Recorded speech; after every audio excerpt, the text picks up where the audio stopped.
বুধবার ভোর হতেই ঢাকা বিশ্ববিদ্যালয়ের গণিত বিভাগের সামনের একটি গাছে অজ্ঞাত ব্যক্তির মরদেহ ঝুলতে দেখা যায়।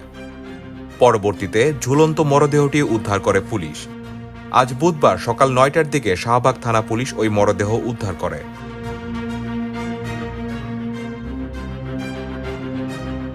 পুলিশ জানায়, মৃত ব্যক্তির আনুমানিক বয়স ৪৫ বছর। শাহবাগ থানার উপপরিদর্শক শেখ হাদিউজ্জামান জানান, স্থানীয়রা ওই ব্যক্তিকে ভবঘুরে বলে শনাক্ত করেছেন। লোকটি ওই এলাকার ফুটপাতে থাকতেন এবং তার মানসিক স্বাস্থ্য সমস্যা ছিল বলে জানা গেছে।